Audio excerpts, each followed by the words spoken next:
में आए हैं हम तुम्हारी, दया करो हे दयालु गुरुवर।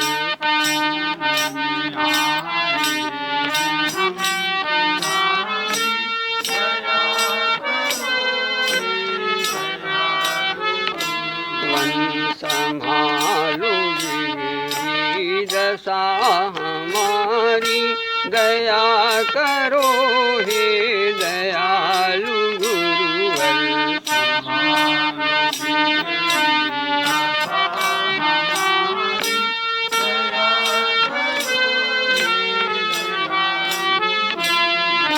न हम में बल है न हम में शक्ति,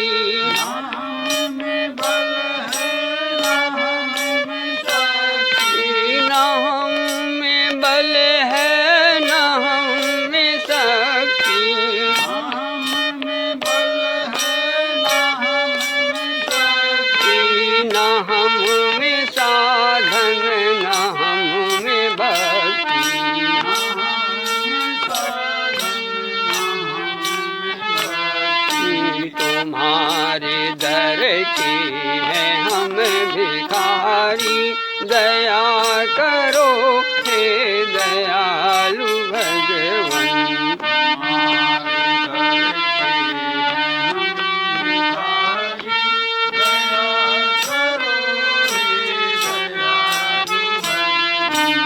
दान कर दो महान शक्ति,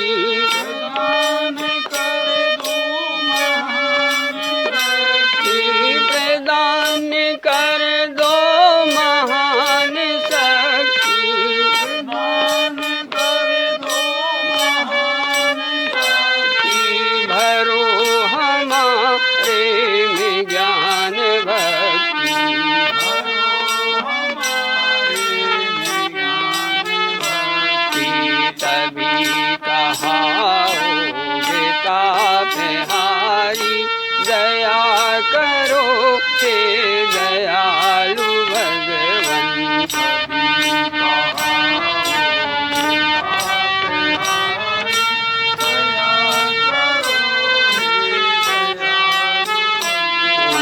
शरण में आए हैं हम तुम्हारी, दया करो हे दयालु गुरुवर।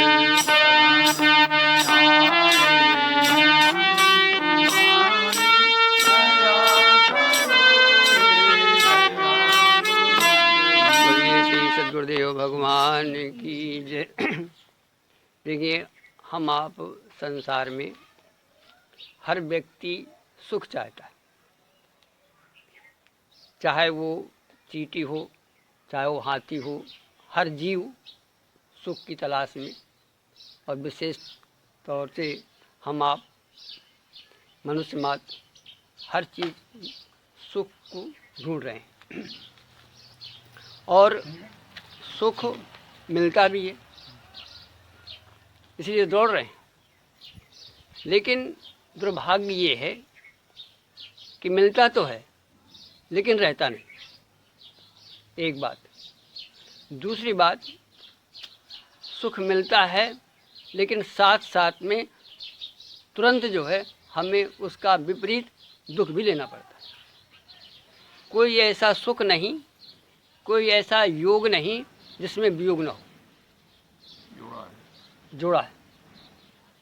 अच्छा, फिर क्या रास्ता ऐसा है कि हमें सुख मिले और दुख न लेना पड़े, तो हमारा जीवन धन्य हो सकता है। वरना कहते हैं काल कर्म बस होए गुसाई, और बर बस रात दिवस की नहीं। जोग वियोग भोग भल मंदा, हित अनहित मध्यम भ्रम फंदा। जन्म मरण जहाँ लग जग जालू, संपत्ति विपत्ति कर्म अरु कालू। धरन धाम धन प्रवाहु, और कहते हैं क्या सपने होए भिखार न। खूब हमने सपने में धन बटोरा और जागे सब चला गया, तो दुख होता है। इसी प्रकार से हमें आपको इस संसार में जो कुछ भी सुख मिलता है वो सपने की भांति एक दिन वो छूट जाता है। यहाँ तक कि हमारा आपका देह भी, जिसके द्वारा हम सुख अनुभव करते हैं, ये भी देह भी हमारा छूट जाता है। तो मिलना और न मिलना सब बराबर, जो मिलता है वो भी छूटता है, वो भी छूटता है, ये नियम है। अच्छा, लेकिन एक कोई ऐसा है जिसके मिलने पर भी छोड़ना नहीं होता, बस ये ध्यान देना है। वो कौन सा सुख है जिसके मिलने से सुख दुख नहीं मिलता? वो कौन सा योग है जिसके मिलने से वियोग नहीं होता? तो कहते हैं भज मन राम चरण सुखदाई। क्या तात्पर्य है? यहाँ हम राम को याद क्यों करें, राम का भजन क्यों करें? इसलिए कि पहली बात तो हम जो चाहते हैं वो हमें मिलता है। और हम क्या चाहते हैं? हम सुख चाहते कि नहीं चाहते? हमारा शास्त्र कहता है कि सुख राम के भजन में, राम के स्मरण में मिलता है। कैसी? भज मन राम चरण सुख दाई। आपने कह दिया कि राम के भजन से सुख मिलता है। हाँ, कैसे मान लें? हाँ, अब बता रहे हैं, करके देखें आप। जैसे हम आपसे कहें डॉक्टर साहब रसगुल्ला खाने में अच्छा लगता है, तब आप कहें कैसे माने? तो हम यही कहेंगे खा के देखो। इसी तरह से राम के स्मरण में सुख मिलता है। अब राम का स्मरण करके देखो, यदि मिलता है तो कह दीजिए मिलता है, नहीं मिलता है कोई बात नहीं। प्रत्यक्षम किम प्रमाणम, प्रत्यक्ष का कोई प्रमाण नहीं हो सकता।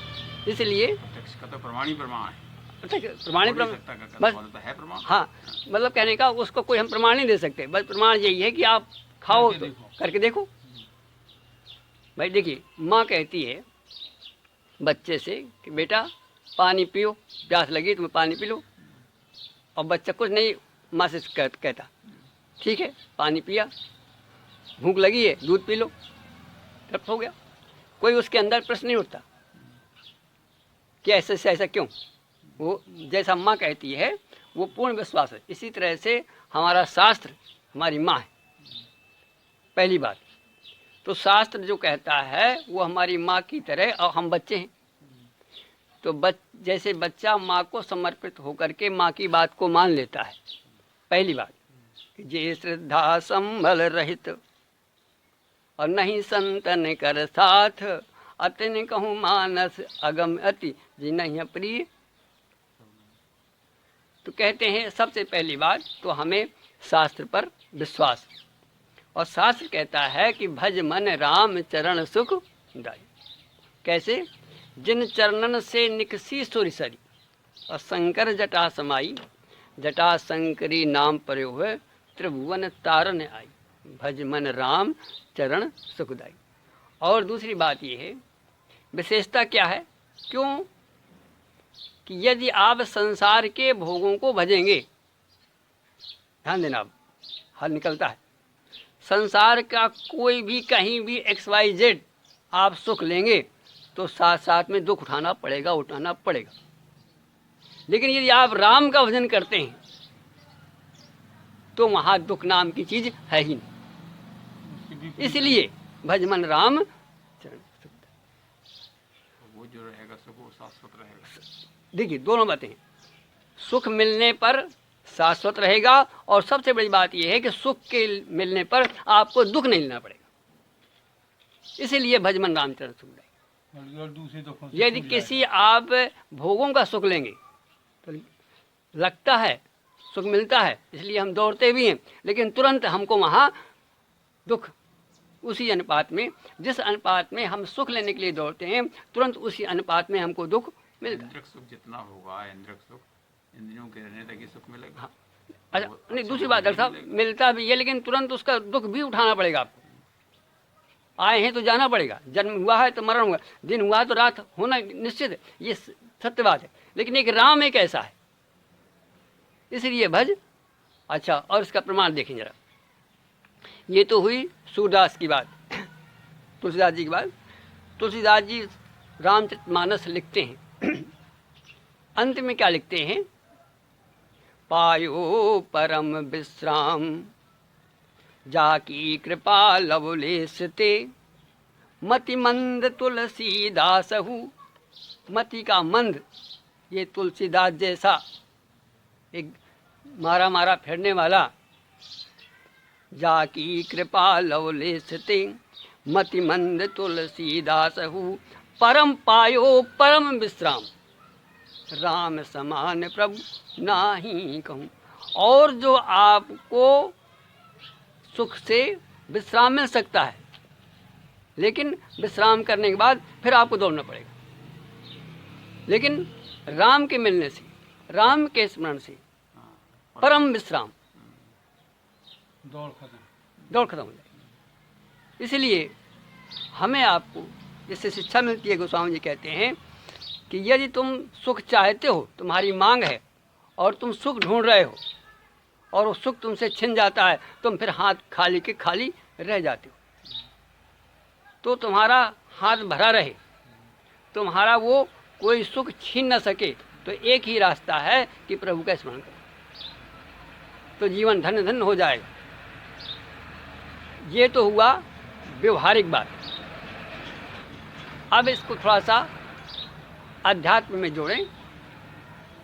कहते हैं निज सुख बिन मन लहई की थीरा, परस की होए विहीन समीरा। मतलब कहने का, राम का सुख, नाम का सुख का मतलब क्या है? अर्थात जब तक आप अपना सुख न ढूंढेंगे, आत्मा का सुख न ढूंढेंगे, राम माने आत्मा और निःसुख, और निःसुख यही है जब आप आत्मा में गोता मारेंगे तो उस सुख को आपको कोई छीन नहीं सकता। वो आपका सुख शाश्वत होगा, और वो सुख जो आत्म सुख होगा, वो सुख के बाद आपका दुख नहीं मिलेगा। फिरत स्नेह, अब कैसे प्रश्न उठता है, कैसे हम फिरत स्नेह मगन सुख अपने, नाम प्रसाद सोच नहीं। फिर वहाँ कोई सोचने वाली बातें नहीं है, कोई शोक वाली बातें नहीं है। सपने में भी आपको दुख नहीं मिलेगा, छोड़िए बात, जागने में छोड़ो आप। स्वप्न में भी जिस समय आपका राम का सुख प्राप्त होगा, आत्मा का सुख प्राप्त होगा, वो आपका सुख स्वप्न में भी कोई छीन नहीं सकता। इसलिए हमें शाश्वत सुख की यदि तलाश है तो हमें आपको भगवान का स्मरण, भज मन राम चरण सुखदाई। भज मन राम चरण सुखदाई, भज मन राम चरण सुखदाई, भज मन राम चरण सुखदाई, भज मन राम चरण सुखदाई।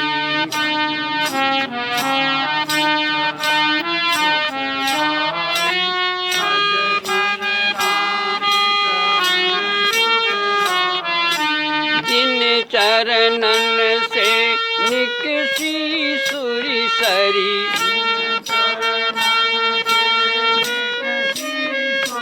सरी शंकर जटा समाई, भज मन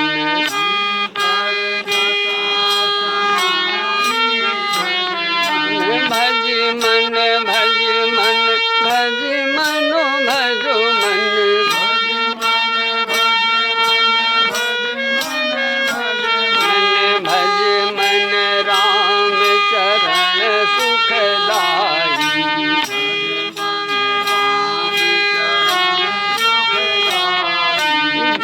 चरणन की चरण पादिका,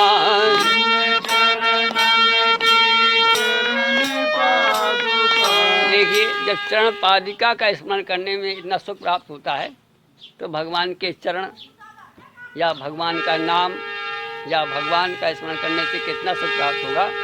कहते हैं जिन चरणन से निकसी सुरी सरी,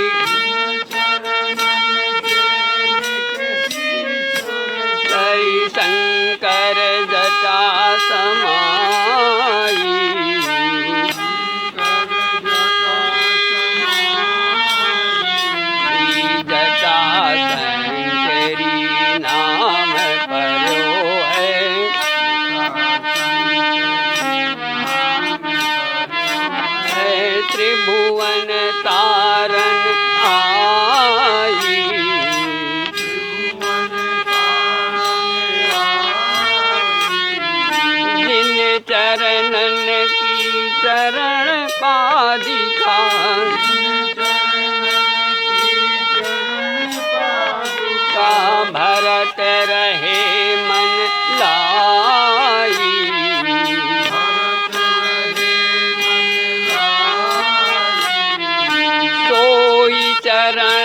के वट धोइली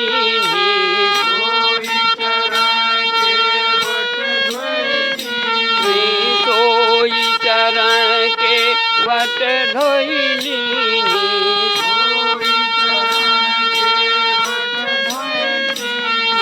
कब हरि नाम चढ़ाई भज मन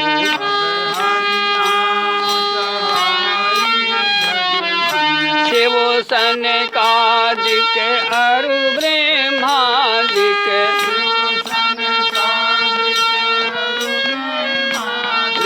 शिवो सनकादिक अरु ब्रह्मादिक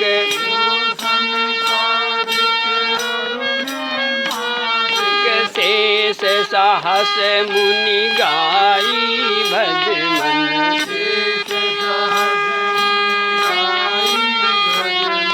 तुलसीदास मारुत सुत की प्रभु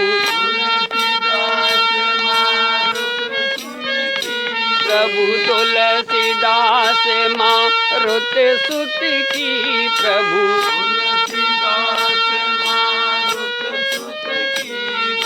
निज मुख करत बड़ाई भज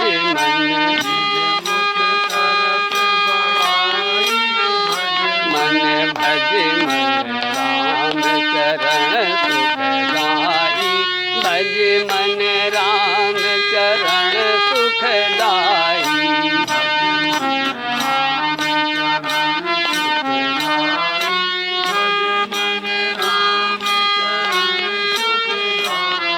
आइए जरा कबीर से मिलें।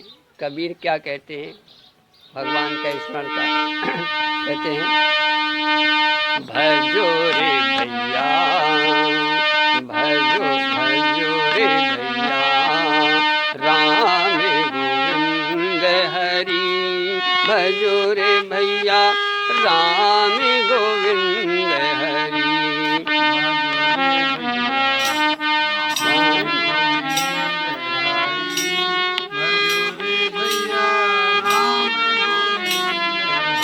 जप तप साधन कछु नहीं लागत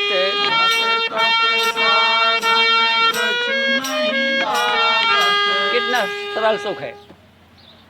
कहते हैं जप तप साधन कछु नहीं लागत और खर्चत नहीं गठरी भज मन।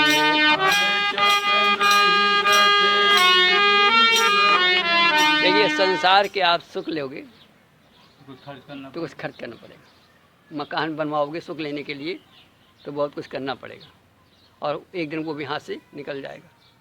लेकिन भगवान का स्मरण भगवान का भजन कहते हैं भजो रे भैया राम गोविंद हरि है। चाहे राम कहो चाहे गोविंद कहो चाहे हरि कहो जप तप साधन कछु नहीं लागत और खर्चत नहीं गठे। फिर कहते हैं इतना सस्ता है कुछ नहीं लगता और इतना सब कुछ मिलता है। फिर प्रश्न उठता है कि फिर हम आप क्यों नहीं भजते। क्या कारण है कि इतना सस्ता सुख जो गली गली में कण कण में एक एक सेकंड में प्राप्त है और फिर भी हम क्यों नहीं ले पा रहे। कारण क्या है। कबीर से कहा कि महाराज जब इतना सस्ता है इतना सरल है कि कुछ नहीं लगता और खर्चत नहीं घटती फिर भी क्यों लोग नहीं भजते। इसका एक कारण क्या है बता रहे हैं। जप तप साधन कछु नहीं लागत जप तप साधन कछु नहीं लागत खर्चत नहीं गठरी खर्चत नहीं गठरी। कहते संतत संपत सुख के कारण ये है कारण। क्या संतत परिवार मेरा बच्चा मेरी बहू मेरी औरत मेरा पैसा सदा नहीं संतत। हाँ संतत संपत मतलब जो सदा की हाँ संतत सदा ऐसे कह लीजिए संतत संपत्ति सुख के कारण। संतति मतलब परिवार भी होता है हाँ, और संपत्ति तो ये आई गया मतलब संतति संपत्ति सुख का कारण, इनमें जो संतति और संपत्ति का जो सुख मिलता है इसके कारण। देखिए एक बात और बता दूं, हम जब तक डॉक्टर साहब हम जब तक घर में रहते हैं, अपने वहाँ अस्पताल में रहते हैं, उस वैभव में रहते हैं, तब तक भगवान को भूले रहते हैं, और वहाँ से चले तो तुरंत मुख में राम नाम आ जाता है। यहाँ आए तो हमारा राममय जो है हो जाता है। इसके अलावा और भी हम बताएं आपको, हमने वो भी घर छोड़ा, ये भी घर छोड़ा, और जैसे ही हम कहीं निकले रास्ते में तो हमारे अंदर राम आ जाता है। और जब तक घर में रहेंगे, जब तक वैभव में रहेंगे, इसलिए हम समझते हैं कि टूटी चारपाई में लेटना ज़्यादा अच्छा है वनस्पति पलंग में, क्योंकि यदि आप सोफ़ा सेट में लेटते हैं तो उस समय भगवान की याद नहीं आएगी। ध्यान देना, यदि हमारे पास खाट है और हम बैठे हैं तो हो सकता है भगवान की याद आ जाए। हम कहीं जा रहे हैं, रास्ता में कोई तकलीफ है तो हो सकता है राम की याद आ जाए।